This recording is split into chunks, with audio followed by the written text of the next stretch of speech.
Good morning, everybody from Helsinki, both online and here with me in the room. Really nice to see you all. Today's seminar is on InVitesse In. It's a tool developed to check the internal validity of in vitro test methods.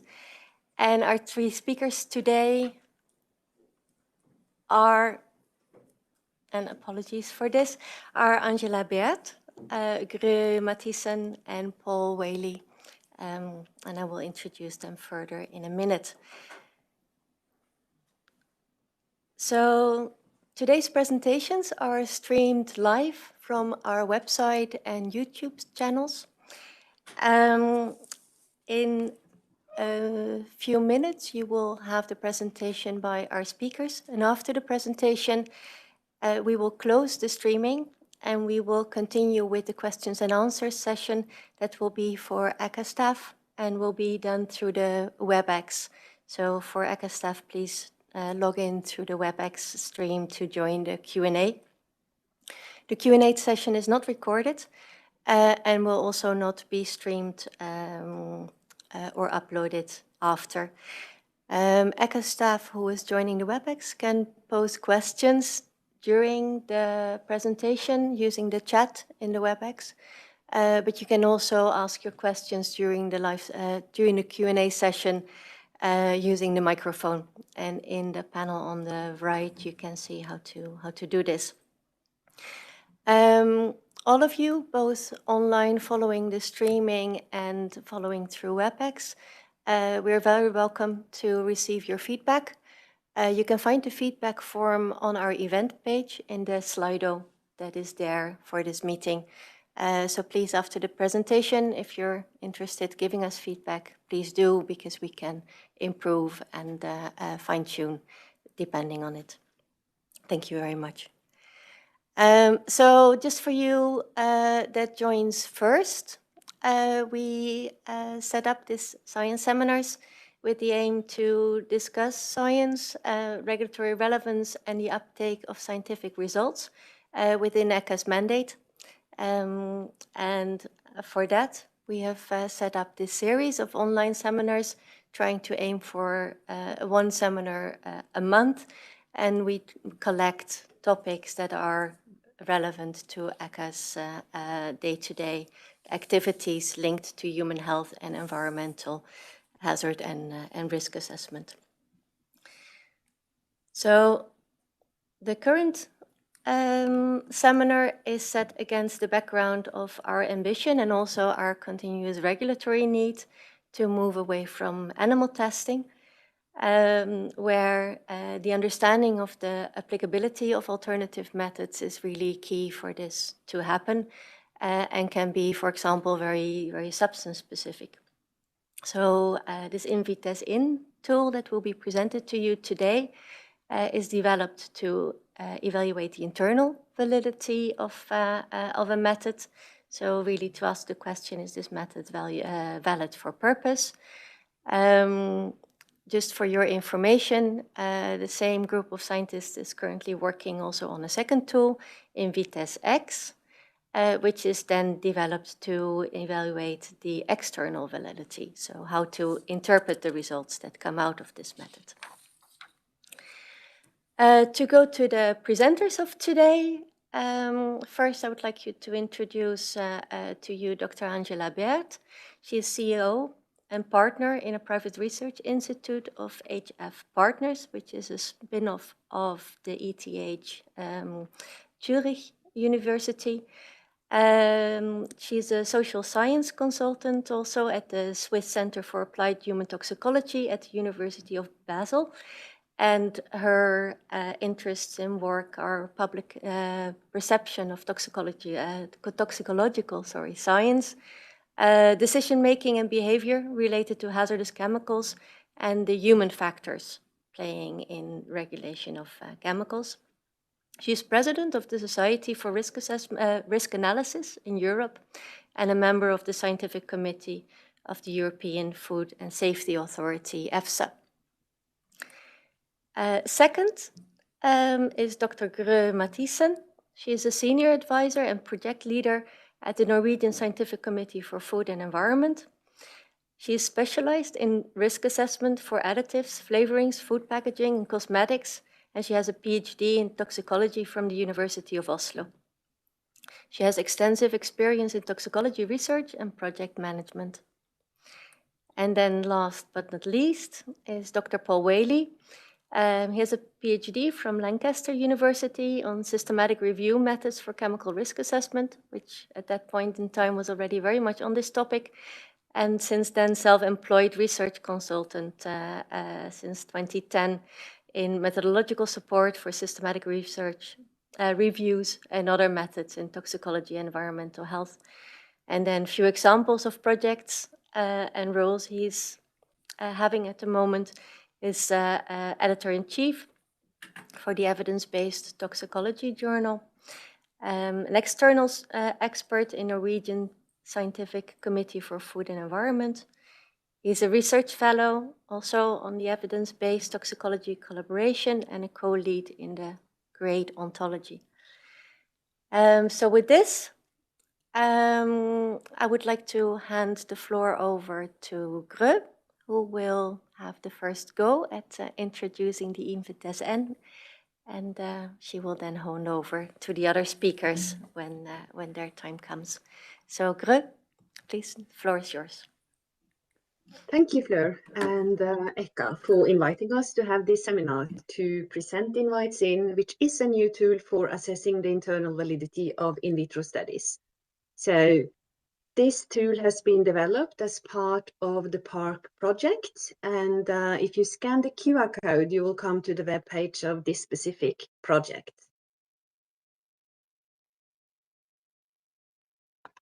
So, yeah.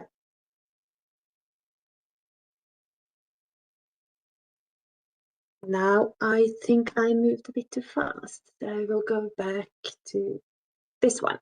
Yes, so in this seminar, we will explain how InvitesIn can support the use of in vitro data in regulatory decision-making. We will also explain what internal validity is and why it matters. We will provide a brief overview of how InvitesIn works, demonstrate the benefit of expert involvement for creating a tool suitable for practical and real-world use, and also explore and discuss other possible applications of InvitesIn. And so how does InvitesIn support the use of in vitro data as evidence? I will use chemical risk assessment as an example. In chemical risk assessments, once we have identified the studies relevant to the risk assessment question, the next very important step is to assess the validity of each study. And this enables us then to distinguish higher validity studies from those of lower validity, and also then to put the most weight on the most valid evidence.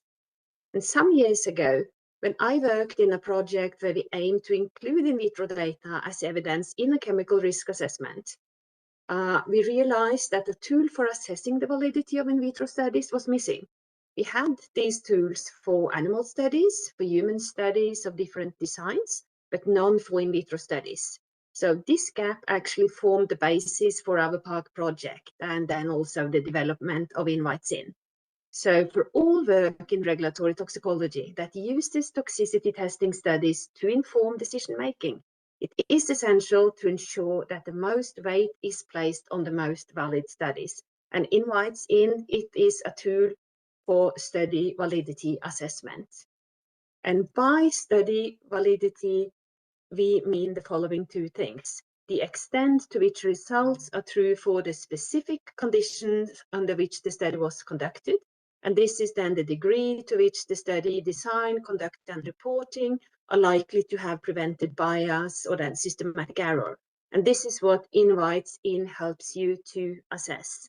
The other thing which is important for study validity is the extent to which the results are true for other out-of-study contexts.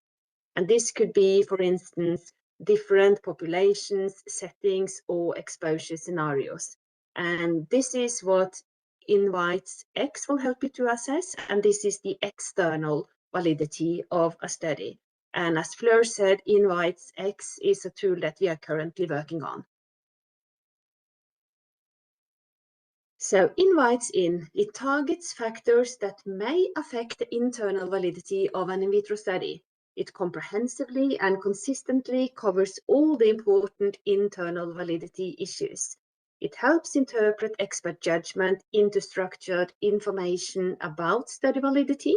And through quotes and reasoning, it supports transparent, explainable study evaluation. And Paul will tell you more about this later on in our presentation. And it's important to note that invites in is not intended to replace expertise and expert judgment, but to guide and support the user in making consistent, explainable judgments that comprehensively account for all important bias factors. And we have performed a 3-step process for creating invites in, aiming to create both a comprehensive and a user-friendly tool. And each step of the process has been a separate study for us.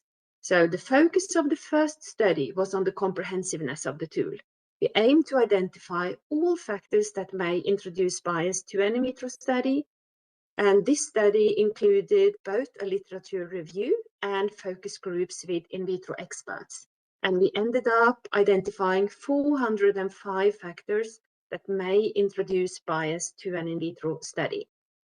In the second study, the aim was to identify the important factors, the factors important for introduction of bias to an in vitro study, and then prioritize these for inclusion into the tool.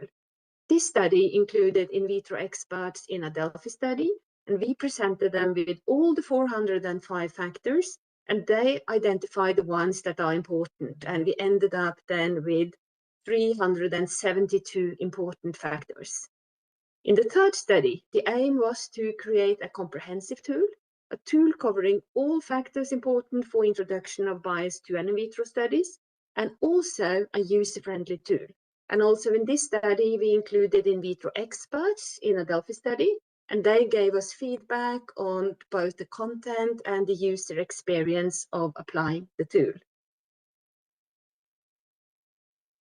So study validity assessments supports answering these 2 questions. To what extent are the result of a particular study true for the specific conditions under which the study was conducted? So this is what invites in helps you to answer. And the other question is, to what extent are the result of a particular study informative for the context of interest? And this is what invites X will help you to answer. And it should also be noted that study validity assessment tools, they support retrospective validation of already existing in vitro data, and also incorporation of non-guideline studies as evidence in chemical risk assessments. So potential benefits of using invites in is that it will help you to do comprehensive, transparent, and structured study analysis. And when you use invites in over time, it will enhance the user's skill to identify potential flaws in a study. Based on feedback from experts involved in our studies this far, they say that that other benefits of using invites in is that it improves their skills to plan and design their future in vitro studies, and also that it clarifies reporting requirements that help users demonstrate study validity. So applying invites in will give better study evaluation, it will improve bias identification, better in vitro studies, and also easy reuse of in vitro data. And these are all factors that will support the Commission roadmap for phasing out animal testing. And I will now hand over to Paul, who will give you an overview of invites in. Very good, thank you, Gry. I think I just need to be given permission to drive the slides now, which I seem to have. Good. So I apologize, I have a bit of a cold, so I hope that's not too distracting. And I'm also clearly being the very last gasp of Generation X, not a digital native. So not quite. Here we go. Excellent. I've got it working. Fabulous. So we're talking about bias. And it's sometimes worth distinguishing bias from precision because it helps us kind of understand what it is that we're trying to target with a tool like Invites-In. So we define bias as systematic deviation from the truth rather than random error, because you can have a situation where you've got, and it's shown by these little kind of like dartboard targets on the right-hand side of the screen here, you've got situations where you can have very high precision, so all of your results are clustered nice and tightly together, but they can be systematically wrong. So you can have a situation where you've got high precision, you've got high bias. You can have situations where you've got low precision, so each individual study is like individually kind of difficult to see how it relates to the truth, but on average, they center kind of around what the true answer is. So you've got low precision but low bias. So those are situations where meta-analysis and things can be really useful to you. You can have low precision and high bias, which is kind of the worst situation you can find yourself in, obviously. And then if you're really lucky, you're in a situation where you've got high precision, so lots of repeatability within your studies, and low bias. And what we're trying to do with Invites-In is understand, as Guru was saying, the internal validity of a study. So this is the type of bias where you're worried about the extent to which the results for your study are true for the specific situation that you are actually looking at, as opposed to external validity, where you're worried about the potential difference between the situation that you have studied. So you might have been looking at, say, the effect of a statin in older men and looking at their cardiovascular health, and you're thinking, well, okay, but does the information we have about old men, say, maybe apply to younger men who may be in better cardiovascular health? So that's about how you can generalize from the study situation that you have got to the target situation you're actually interested in. So Invites-In does the first situation, basically the internal validity of the study. And when we talk about internal validity specifically, we should probably kind of explain a little bit about what it is that we're thinking about particularly, right? So when we do an in vitro study, what we're doing is we're comparing, typically in its like simplest form, what happens to a sample of cells when you expose it to a chemical challenge, and then you compare it to a sample of cells where you haven't exposed it to a chemical challenge. And this is kind of important for understanding what Invites-In is targeting. So if we look at the diagram on the right, you have your flask of cell culture, and then you'll split that into two groups, your exposure group and your control group. You apply the chemical exposure to the to the exposure group, and then you will measure the difference in health of those cells in one way or another, and then you calculate the difference between the health of those cells, and that gives you the result of your study. So that's why we call this a comparison between groups, and why we call this type of study a comparative effect size study. So what we're worried about with internal validity is if the change in outcome is due to the change in the exposure, right? So if you're a methodologist, you might call this the change in dependent variable being the result of the change or manipulation of the independent variable. If you've got something else in the experiment that is actually accounts for the change in outcome that is not the applied exposure, then you know your experiment's going to be biased, because that other thing that is happening is going to either systematically inflate or systematically reduce the effect that you're actually seeing in comparison to the true effect that you would see if it was only the change in exposure that was causing that change in outcome. So we're kind of looking for, if you want to look at it this way, like within experiment confounders almost, or alternative explanations for the result that we're actually seeing in our study. And this is what Invites-In is designed to help you understand. Assessing internal validity, quite tricky. You really only have the written materials that another scientist has left you about their study, so like the archaeological record, if you like. Helpfully, obviously, they publish their studies in academic journals. You'll have supplemental materials. There might be things like conference abstracts and things you can refer to as well. And this is your evidence for potential bias in the study. You would read that material and you think about how what you've been told about the design and the conduct of the study might bias the comparison between the exposure and control groups in the study. And you would use that information about bias to then qualify the findings of that study when you're thinking about your uncertainty in the overall results of your risk assessment. And of course, we know that this is quite difficult because anyone who has read a study will know that study manuscripts and reports are usually incomplete records of what was done. So you don't really know exactly what happens. So you're sort of in a situation where you have to make educated guesses based on the incomplete record you have of the study methods. And the other challenge about assessing internal validity is that we can make inferences about bias, but it's not something you can very easily measure because you never really have, unless you're very lucky, like the gold standard study that you know gives you the truth. You just have a study which is an estimate of the truth, and you never ever actually know what the truth in fact is. But we do know a lot about experimental design and these sorts of things, so we can make educated guesses about the potential risk of bias in a study, even if we can't measure bias itself. So Invites-In helps you assess risk of bias in a study based on the incomplete information you have about what the people who did the study did as they were trying to develop their results. So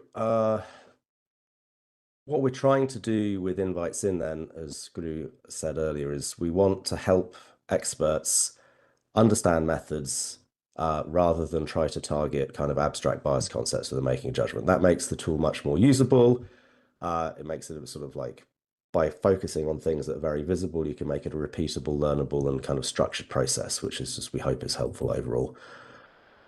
We break that down into 5 components of study conduct that are kind of presented in the order in which you would think about doing a study, basically. So you think about your planning and preparation step, where you're figuring out like the theory of your study and what mechanisms are of interest to you and what outcomes are appropriate to look at given the knowledge objectives that you have. And then obviously you prepare your cell culture. You would then divide that into groups. You would expose those groups to the chemical challenge that you're interested in.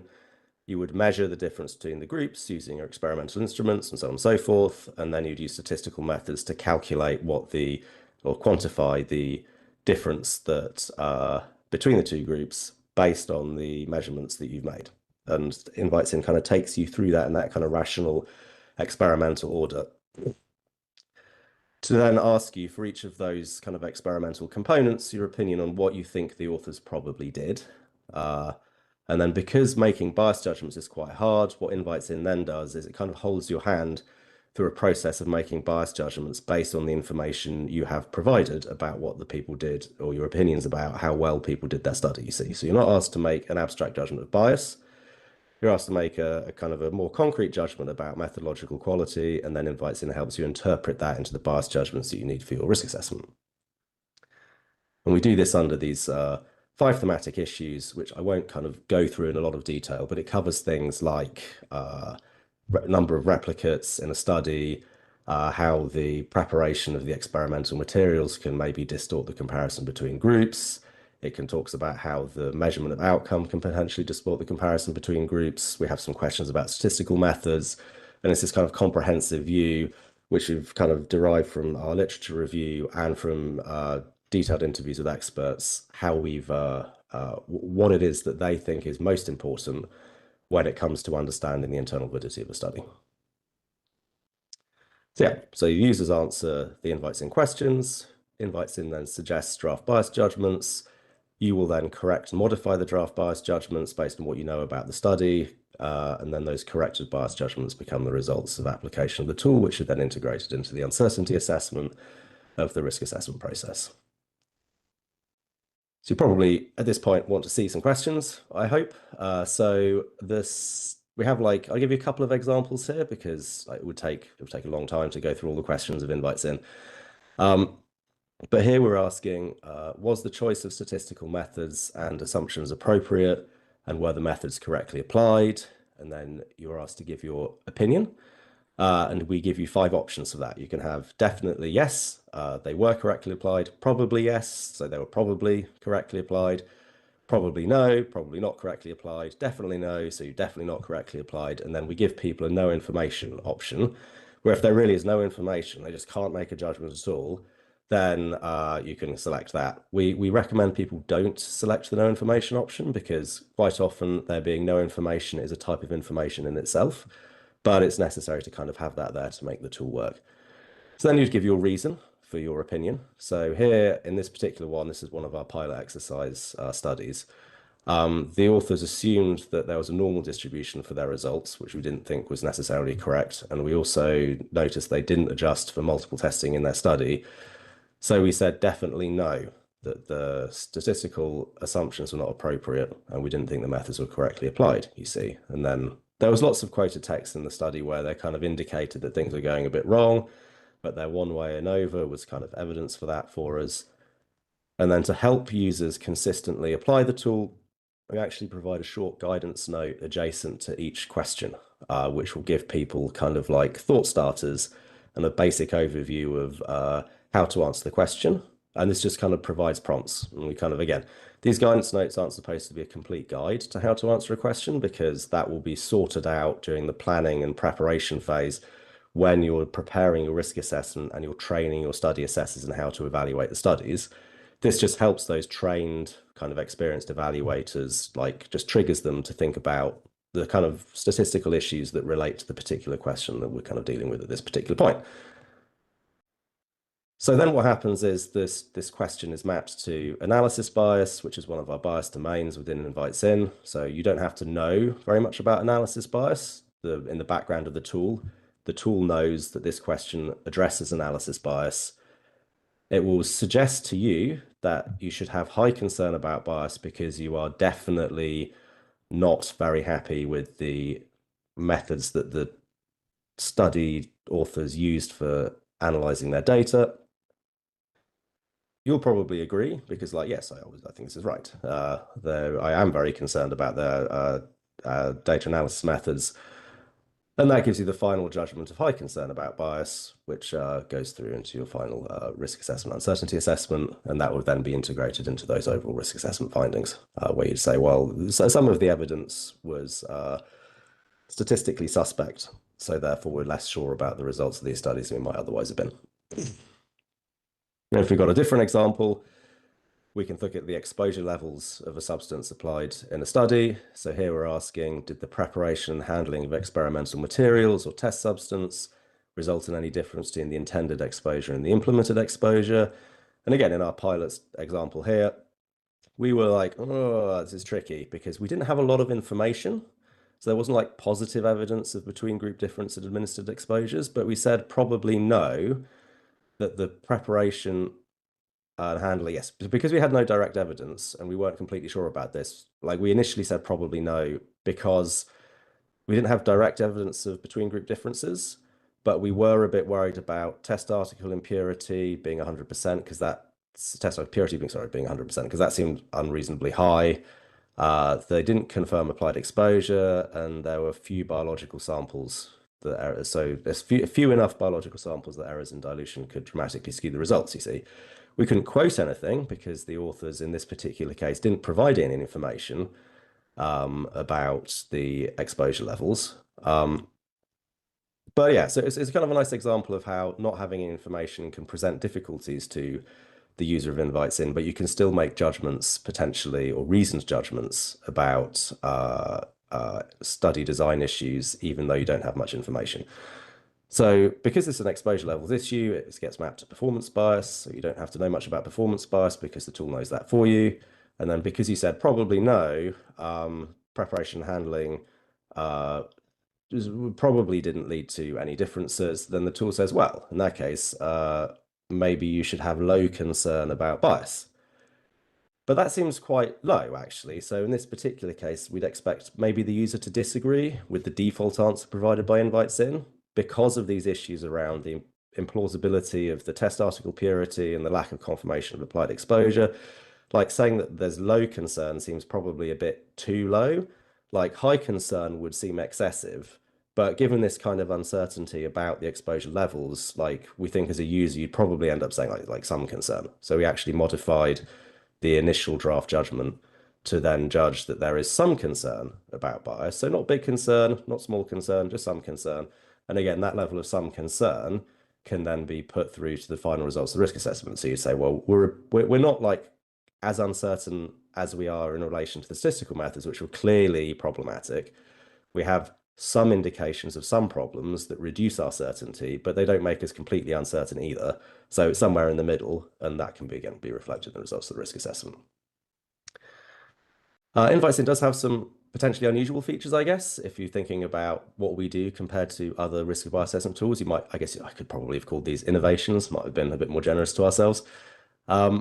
Unlike other tools, we ask about things like fabrication and manipulation of data. As far as we're aware, we're the first risk of bias assessment instrument to actually operationalize this in a study assessment. And obviously, this is becoming much more important, particularly as we think about the issues of the use of AI and the proliferation of dubious manuscripts in the literature. It specifically addresses the management of conflicts of interest, which we're not aware of any other tool doing. And it also talks about the pre-registration of methods, because whilst this is very rarely done in vitro, the expert process was absolutely clear that if you do pre-register your methods, you have a more reliable study, and the lack of pre-registration is a problem in the literature. We also will ask a lot about things that are rarely reported, like in addition to pre-registration methods. So, there's things like loss of samples, like issues around the planned number of runs and the recording of variability in environmental conditions. Again, that our experts are saying would definitely introduce bias into a study, even though we rarely know about it. But because we're asking about these things that are rarely reported and rarely done, this is how Invites-In kind of indirectly supports the Commission roadmap. Because if we better understand what people did in the study, and that reflects expert understanding of what people should be doing, not only do we improve how we detect bias, the people who are involved in that study evaluation process and involved in critiquing studies will be able to communicate that these shortcomings are more common perhaps and more serious perhaps than we already think. So that will lead to people planning and designing hopefully better in vitro studies, because it's clearer what needs to be reported so that people can make good judgments and accurate judgments about the research that's being done. That provides better data in the studies, which allows for easy reuse of in vitro data because we've got better reported studies, which ultimately supports the roadmap and the use of in vitro evidence in chemical risk assessment. So in terms of insights we've derived, you might be interested to kind of see what happens when you actually look at the potential for information or data misrepresentation in a study. Like, it's really a detective work question. It's quite interesting. When we did our Delphi, where we were doing like the initial piloting of one of the draft versions of the tool, it was a really interesting example of how a lack of clear evidence, but combined with serious expert understanding of a methodology, can highlight some things that you might not otherwise expect. And we just thought this was super interesting. So obviously opinion was divided, because when you have incomplete information and you're making subjective judgments, you're going to get lots of difference between individuals. But when you get these people meeting together to come to a consensus view, you start seeing how those individual pockets of expertise can then convince everybody that something is wrong. So yeah, sure. No apparent inconsistencies in the data or visible artifacts in the figures. The Western blot results are difficult to interpret, but they seem unedited, was like some of the expert view. But then we had a couple of people in the group who really, really know Western blot. And they noticed that the images had no standard scale or scale for level of magnification, which made them a bit worried about what they were looking at. The study used different levels of magnification for different doses, and they didn't describe their cell counting processes, and the blots did not match the graphs showing protein content. So that was one person being like, this looks a bit suspicious. And then another person noticed that the tubulin in the Western blot in two of the figures was the same for most of the displayed bands, despite difference in cell culture conditions, which should produce differences in those images. So at the very least, there seemed to be quite a serious error in representation of the data, even if the authors weren't trying to fiddle things, because people deliberately fiddling things is much rarer than people accidentally misrepresenting information. We did flag up a potentially quite serious issue with this study that, like, as a project group, we were unaware of, but the experts in our Delphi group, a couple of them noticed. That was just very interesting. And then when it came to like the question about sufficient repeat measures of each biological samples, this is what we would call our technical replicates. Again, this could only be inferred. We saw some interesting things here as well. So we've got one person saying that there was no information, but you can infer that an adequate number of technical replicates was used because a statistical analysis is performed and reached statistical significance. This is actually like faulty reasoning. So one of the things that you would need to do when developing Invites-In is you need to make sure people were trained into making correct inferences. So obviously this demonstrates that you can't just use Invites-In off the shelf. Like, it's important that you understand the issues you're analyzing, but you can also see that the level of transparency that Invites-In encourages means you can see when an expert makes a mistake in inference when they're judging potential bias. So that's an important benefit of Invites-In a way. It's never going to be perfect, but you can at least see when it maybe hasn't worked as well as it should, and you can correct for those issues. Yes, another statistical section indicates 3 to 4 replicate experiments were run, but there's a difference between a replicate of an experiment and a repeat measurement of each sample, you see. So other experts in the group were saying, no, probably not. The number of technical replicates not described, well plates referred to in the various sections. The figure 1 refers to each image as an experiment, not a sample, so difficult to view that as replicates. And there's no mention, for example, of a mean to calculate the average across technical replicates. So if they had done, again, this is where you can make a reasonable inference from a lack of information. They didn't report the number of technical replicates, but the fact they didn't provide a mean suggests there actually wouldn't be any, because if there had been technical replicates, then they would have provided a mean across those measures. So in the end, we concluded that there probably wasn't sufficient measurements of each biological sample, even though it was quite hard to determine. So yeah, so you can look at a study that invites in, helps you think through very carefully a whole load of complicated issues to then come to a useful, transparent conclusion about potential for bias from limitations in study design. So hopefully that is helpful to you, and I can now hand over to Angela. If I stop control, you may now be able to rest control, I think, Angela. Yes, I just did, and I think I have control now as well. Hello, everyone. Thanks, Paul, for handing over. So in my section, what I would like to do is not bore you in detail with the development of the tool, but to give you a couple of things on expert involvement and user involvement, because it is one of the things, I guess, that makes Invitezin also fairly unique, that there was a large attempt, or a lot of time was spent involving experts and then also users of the tool, potential future users of the tool, in developing it. And the main goal of this was to gain a change in perspectives, sort of have this co-creation aspect in the tool. So the goal here was to really look at the validity of the Invitezin tool itself, strategic alignment with a roadmap, for example, or other institutional goals, and also acceptability among users, because the users in the end then have to gain benefit from it. So it's good to involve them at an early stage in this perspective change and also co-creation process. So 28% of bias concepts that were identified for Invitezin came from expert focus groups. So this was one of the things, or the measures, that we took to incorporate these external perspectives. So there was a multidisciplinary advisory board that meets once per month, which is a fairly high frequency, I suppose, to involve them. But the goal is really to get this outside perspective, because working in such a project, working so intensely with this tool, can sometimes lead a little bit to not seeing the forest with all the trees. So sort of being too close to it and forgetting a little bit the naive perspective that initial users might have, or to forget a little bit about external perspectives. Then a series of user involvement formats were designed and implemented. So as I said before, there was a focus group study that complemented the literature review to identify these bias concepts that are relevant in the tool. So the different questions included in the tool, they're all related to these bias concepts. The focus group study identified these different characteristics by their relevance, so things that would impact study design, conduct, and analysis. And then in the next step, all of these concepts, a lot of characteristics were identified, were prioritized using Delphi study methodology with experts.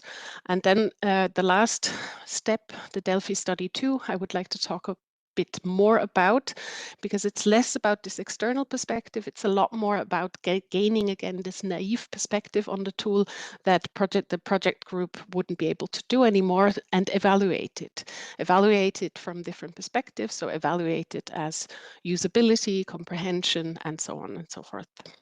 So this was a 2-step Delphi study, which was always finished with a revision round of the tool. We had 17, respectively 16 participants in these Delphi rounds. So the first Delphi round focused on broadly the concepts. So are the concepts well represented? Is it relevant for the in vitro? Do they agree as well? Does it flow nicely? Does it make the task, which is a difficult one, of course, does it make the task as easy as possible? So first, our 17 participants received the Invites In tool, as well as they were requested to pick an in vitro study that they were familiar with to actually use it, so to use the Invites In tool. And then they were asked to fill out an online questionnaire that collected qualitative, so open format, as well as closed format, quantitative responses on their experience of using this tool. We did then an analysis of this, created a report, which was then shown to the participants in an online workshop and then discussed thoroughly whether we understood what they meant and whether it was how we could implement it best in the tool to help them use the tool. The tool was then revised based on these inputs, and we ran a second Delphi round here. This was more the nitty-gritty, so we were interested in the phrasing and terminology. And again, our participants received the revised version of Invites In and a in vitro study. So this time in this second Delphi round, everyone received the same study. And then we're also invited, after using Invites In tool, to judge the study, to fill out an online questionnaire. And the same process again, we did an analysis and then mirrored these results again to the participants in an online workshop, which then led to the final revision of the tool. And now, looking a little bit ahead, the next step will be then to do some actual user testing with the tool. So this was really a method to optimize the tool. And to give you a little bit of an idea of what such an improvement was, something that really became clear from round 1 to round 2 is that the participants felt two things to be particularly challenging when using Invites In. The first one is sort of an ambiguity or overlap between the different response options. Paul has introduced them as well. So definitely yes, probably no, definitely no, and no information. So the ambiguity to decide which one fits best for my current situation. And then, of course, Paul has also already alluded to this, the hesitancy to judge things that are commonly not reported. So there is a little bit of a subjectivity that goes into, we could also call it detective work, as Paul mentioned it before, when things aren't reported. So you kind of have to read between the lines, you kind of have to go deeper to judge things. Specifically because we're requesting participants to avoid the no information as far as possible. And our solution to these challenges to improve the tool from round 1 to round 2 was to address this explicitly in the introductory text, and I just used a little bit of an excerpt from this introductory text to show you how we've handled this. So now we explicitly define what definitely means, what probably means, to help people when filling out the tool without making it a huge user manual that is not very usable either. So this just a very brief introduction in what we have done to get these expert perspectives and user perspectives into the tool. And now, if you're curious to test it yourself or to find out more about Invites In, you can visit the designated page to the project, but you can also read our Invites In publications. Several aspects, several of these steps have already been published. And with this, I would like to close the presentation and thank you all very much for your attention. Thanks to ECHA for inviting us, and I'll hand back to Fleur. Thank you very much, Angela. And also thank you very much, Greu and Paul, for this very clear presentation into something which I personally find quite complex. So really nice to hear. Thank you also online here in the room for watching. We will now close the streaming on YouTube and through our webpage and continue with the Q&A session in WebEx. Just before we stop, just to let you know that the recordings of these presentations will also be published in the Knowledge Hub on the ECHA Science webpage. And there you can also find recordings from previous science seminars that we had over the last almost 2 years already. So have a look if you're interested. With that, I would like to thank you all again and invite the ECHA staff to stay in the WebEx for the